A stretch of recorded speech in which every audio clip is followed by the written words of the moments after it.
Well, after 18 months, the Doctor finally was able to come back to screens, but a few changes had been made.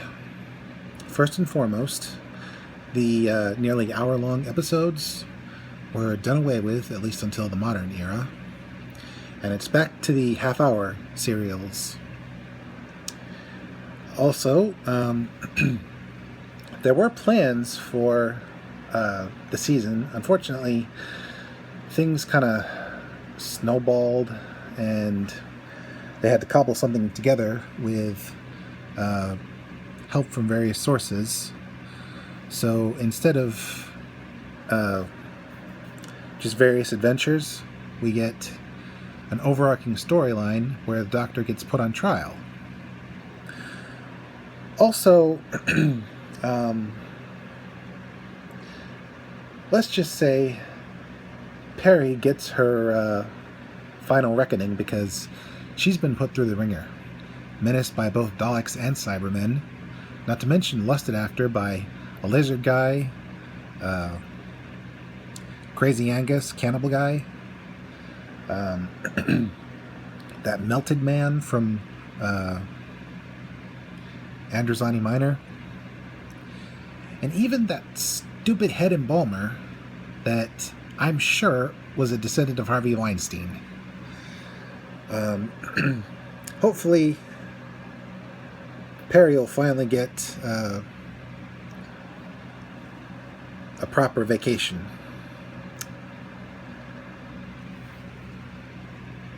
We start with the TARDIS being drawn into a space station, and some guy whom we later learn is the Valyard wants to prosecute the Doctor to the fullest extent of Gallifreyan law. But unfortunately, all that can be managed so far is just a hearing to see if the Doctor really does deserve to be taken to court. So, the Gallifreyan court party decides to use the Time Lord Matrix to ascertain whether or not the Doctor needs to be here. And so we begin our first adventure, where the Doctor and Perry, both sporting new hairdos, similar but just longer, land on a very similar to Earth-like planet, where there seem to be both ruins and evidence of solar flare activity, even though the planet supposedly got cooked. And the amount of plant growth on the planet is inconsistent. Eventually they find the remains of a subway station, but not before being tailed by two mercenaries, one of whom is named Glitz. Eventually they discover two cultures. One, an Iron Age culture living on the surface, run by a tough but fair queen who welcomes Perry and promises to get her many husbands, indicating that she's not going to be able to leave. And the other culture, who are obsessed with not losing water. The Doctor messes with a vial of water, gets labeled a thief, and almost executed. And they're ruled over by a robot that looks kind of like a mechanical minotaur. And in order to maintain a population of 500, people are periodically culled. You know. Luckily, one of the higher-ups in the police that keep the peace in that place, that would be the one in the underground tunnels that used to be a subway. He actually sends people to the surface to hopefully make a go out of life. Eventually, the mercenaries are also captured by the Iron Age people, and their guns are stolen. And the plan is to perhaps attack the subterranean dwellers and take their secrets for themselves. Eventually, the Doctor finds out that the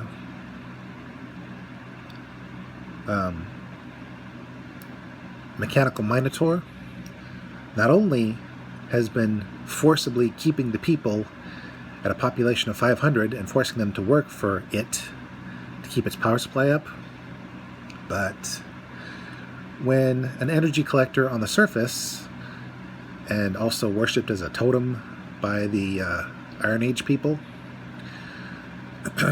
gets damaged, the robot realizes that his power is going to run out, so he's going to let the system blow up, because why should anyone else survive if he can't? The problem is, the machinery won't just blow up the area of the village and the underground chambers. It'll take out the planet, possibly the rest of the universe, because of the unique energy source. Luckily, the Doctor is able to, with the help of the mercenaries, trick the robot Minotaur into leaving the machinery unguarded, and ends up mucking with it enough so that it just blows up one small chamber, and the robot ends up going to pieces. Meanwhile, the mercenaries,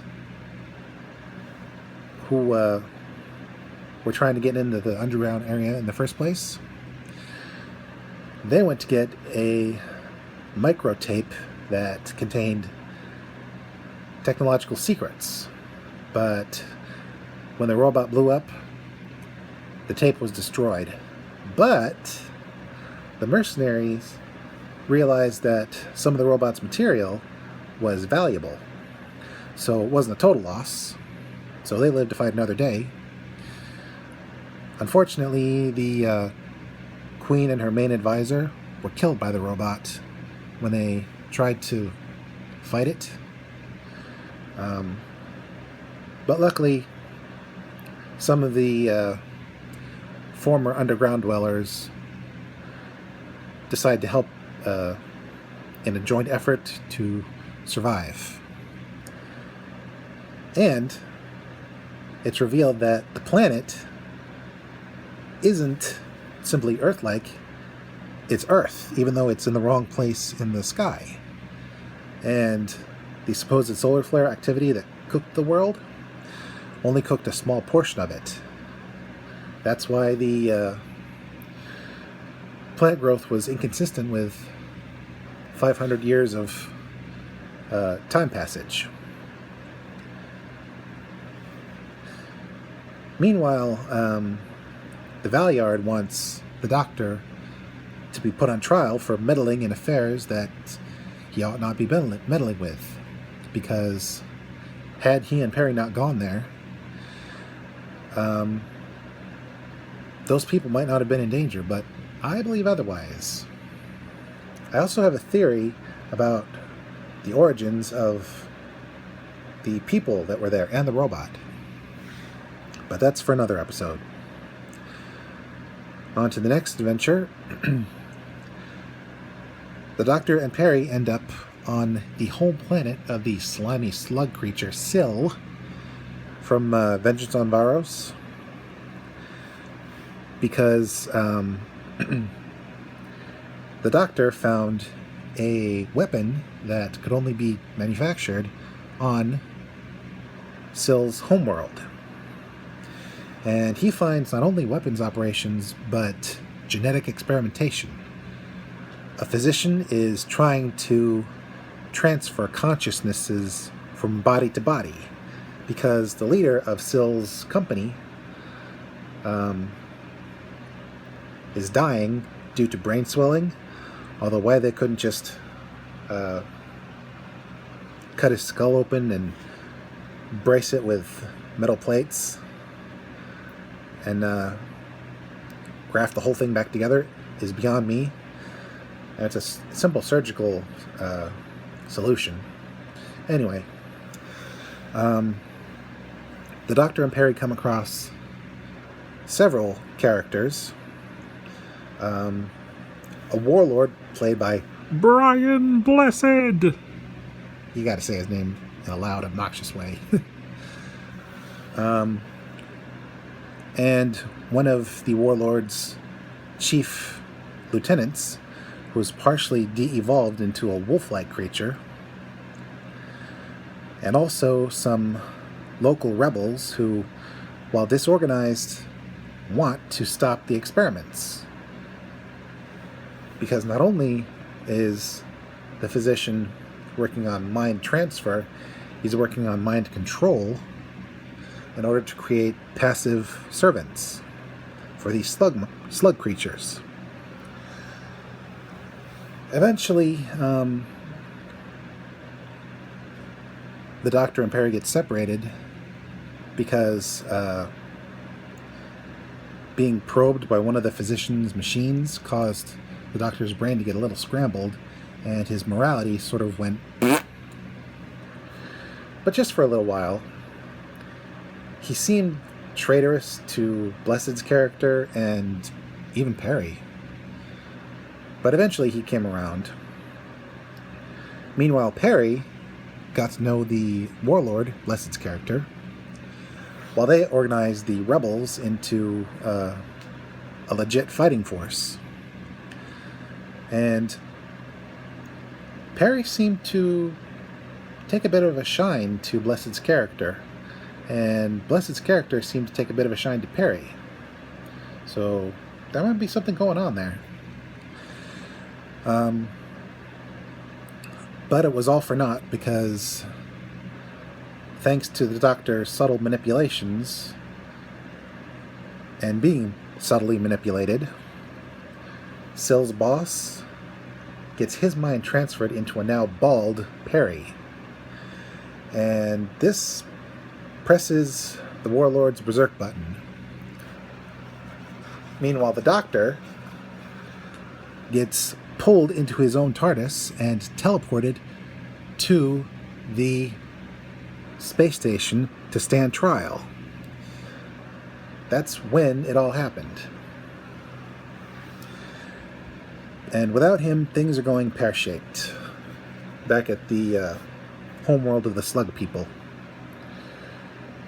Add on to that, the Time Lords decide to manipulate Blessed's character to stop the physician from using his new technique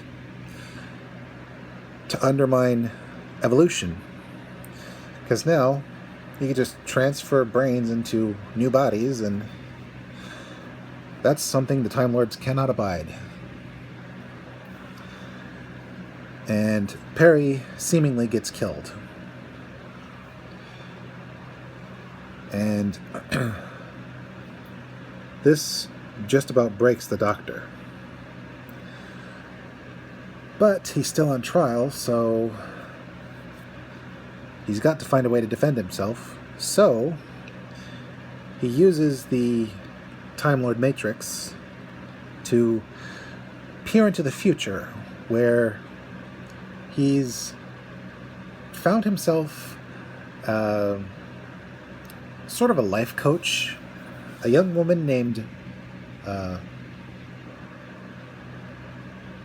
Melanie, Mel for short, Mel Bush to be precise. And you can tell she's named Bush because her hair is a total shrub, even more so than the Doctor's.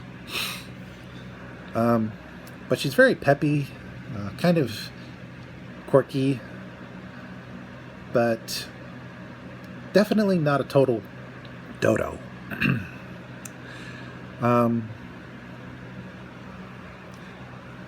And what happens is the Doctor and Mel stop their exercise regimen and carrot juice cleanse in order to check out a distress signal that they picked up on their scanner. Much to the doctor's delight, because he does not like carrot juice. Though I don't see why. I like carrots, so carrot juice shouldn't be too much of a stretch. Oh well. Anyway, they end up on a space liner, which is also an ore transfer boat. And one of the passengers gets erroneously recognized as an investigator by an old guy.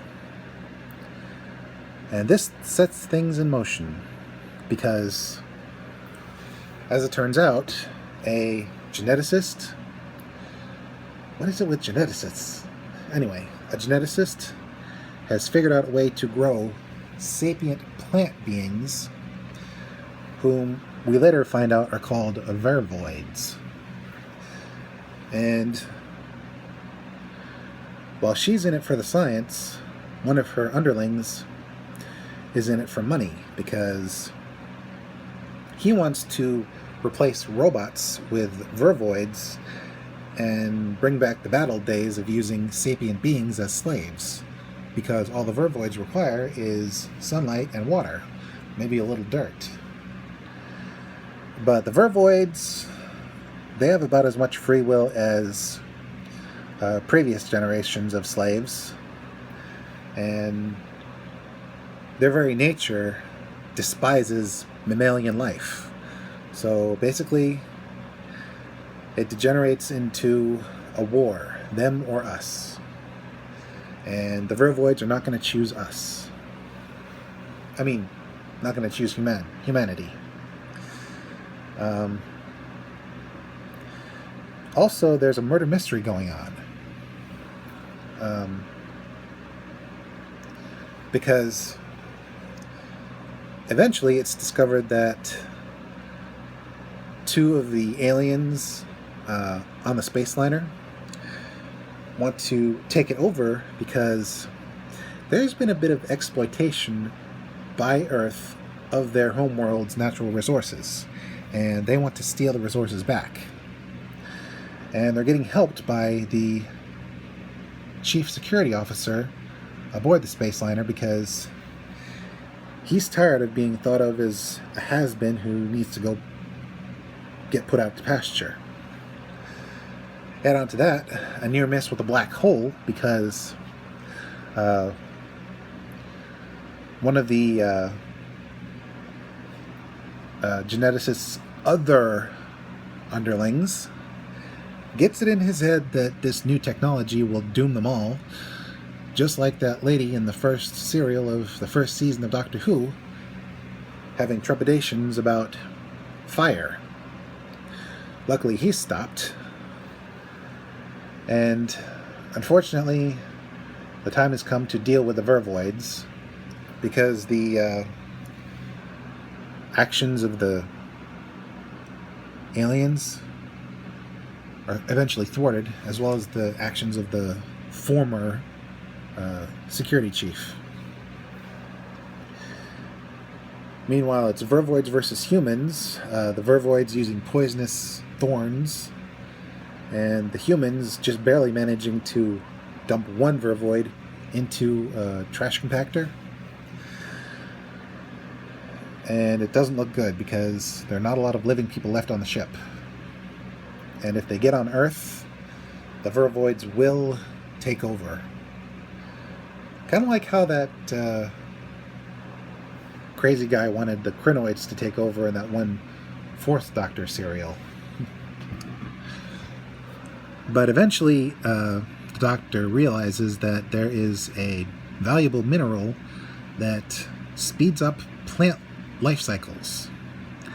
And he turns that into a weapon that he and Mel use to end the vervoid threat once and for all. Though the Doctor laments that he had to commit genocide.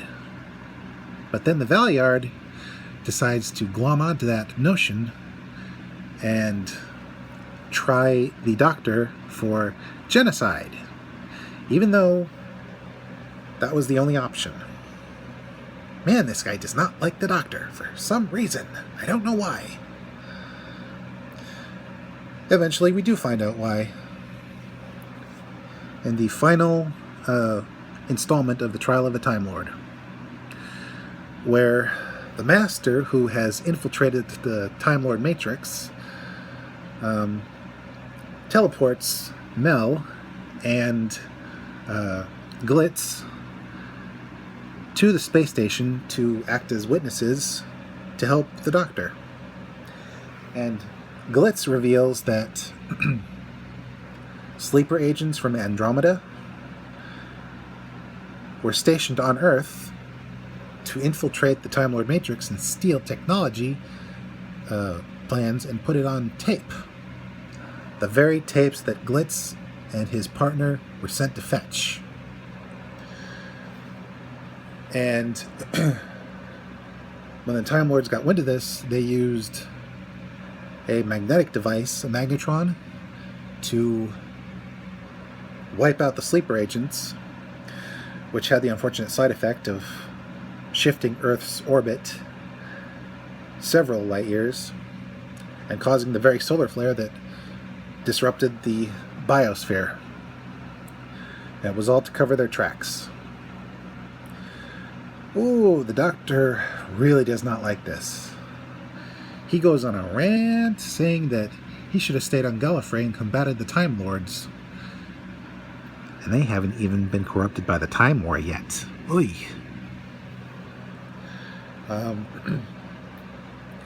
But as it turns out, the Andromeda rescue ship was able to send a survival package to some folks that were trapped in an underground tunnel. And my theory was proved correct. The 500 individuals kept alive by the robot and keeping the robot alive, that was a seed population to help rebuild and repopulate once the world had stabilized again. Only the robot got it into his head that everything should stay as is. And if the robot dies, everybody should die too. That's what you call a glitch.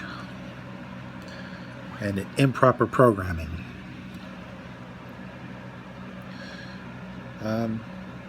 Eventually, it's revealed why the Valeyard hates the Doctor so much.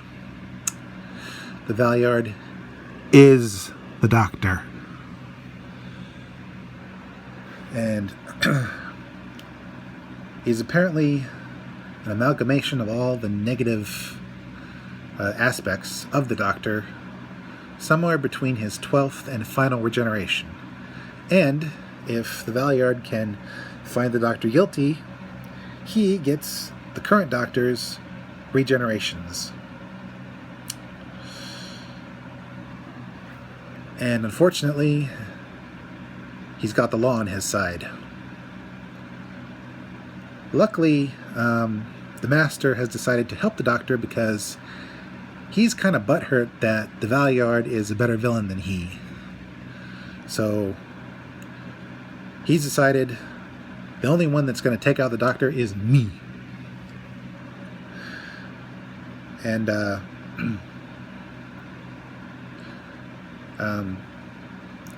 he has the Doctor and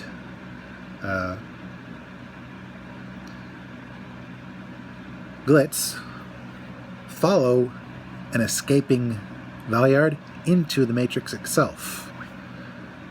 And after some misadventures and a false courtroom and a false Mel trying to convince the Doctor to accept punishment,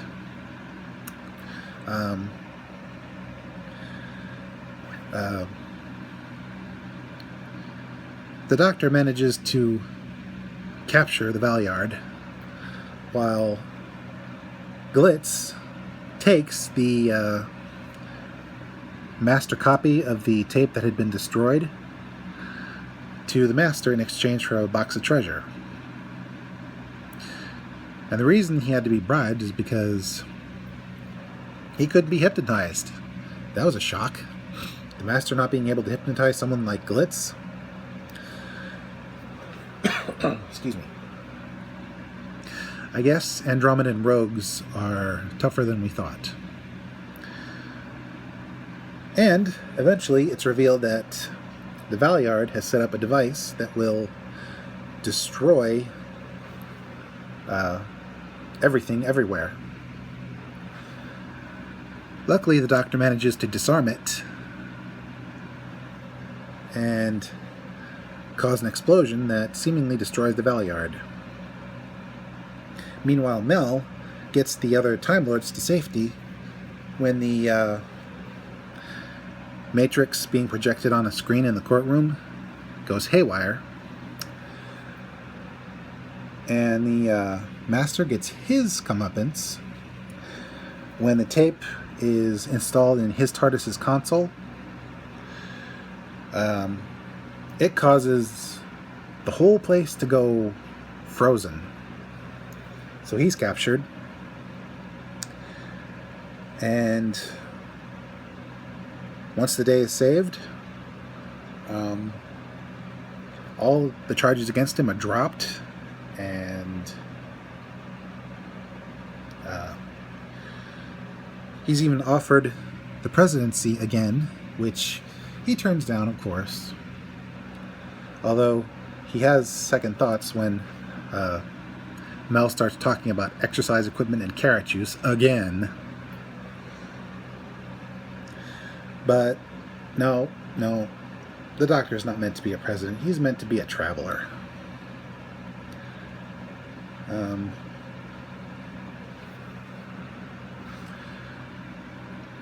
But yeah, he's earned the appreciation of the other Time Lords. And with that, the second season of the Colin Baker era, the Colin Baker era of Doctor Who comes to a close. But unfortunately, due to some behind-the-scenes politics, while Doctor Who was saved from the trash bin a second time, Colin was not asked to come back as the Doctor, even though he did voice the character in various audio dramas to flesh out his era. Instead, we go to the Merlin era, and we finally get to meet Louis Linkara Lovehog's favorite Doctor, Sylvester McCoy. And Doctor Who, the classic era, enters its final stretch. Until then, this is Mr. J signing out and reminding you, patchwork clownish coats may not be cool, but they are forever a part of Doctor Who lore. See you soon, Merlin.